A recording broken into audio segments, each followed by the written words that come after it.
நீங்க ஏன் பேசுறீங்க? நீங்க மாண்புமிகு எதிர்க்கட்சி தலைவர் சொன்ன கருத்துக்கு ஏற்கனவே திராவிட முன்னேற்ற கழகத்தின் சார்பில் ஒரு மீடியா இங்கே நீக்கப்பட்டதை வைத்து அவர்கள் சித்திரம் வெளியிட்டுக் கொண்டிருக்கின்றார்கள். அதை பற்றி உரிமை குழுக்கு அனுப்ப வேண்டும் என்று ஒரு கடிதம் கூட நீங்கள் கொடுத்திருக்கின்றீர்கள். அப்படி நீக்கப்பட்ட பிரச்சனை குறித்து எந்தெந்த மீடியாவில் வந்திருக்கிறதோ நீங்கள் கவனத்துக்கு கொண்டு வாருங்கள். அவர் மீது உரிமை குழு நிச்சயமாக அனுப்பி நடக்க வேண்டும் போய் இந்த அவையின் சார்பாக நான் தெரிவித்துக் கொள்கிறேன். அதன் பிறகு இந்த முதலமைச்சர் சொன்னது அந்த 3 ஃபைல்கள் இருக்கு. நான் எதுவும் சேலஞ்ச் எல்லாம் பண்ணல, நான் ஓப்பன் சேலஞ்சே பண்றேன்.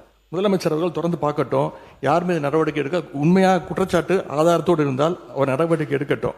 எனவே சினிமாவில் பஞ்ச் டைலாக் பேசுறதெல்லாம் இந்த சட்டமன்றத்தில் பேசல. நீங்க அப்படி பஞ்ச் டைலாக் இல்ல நீங்க இதுங்க நான் என்ன சொல்றேன், இதை நீங்க பேரவைத் தலைவர் இல்ல மாண்பு பாருங்க கருத்து இல்ல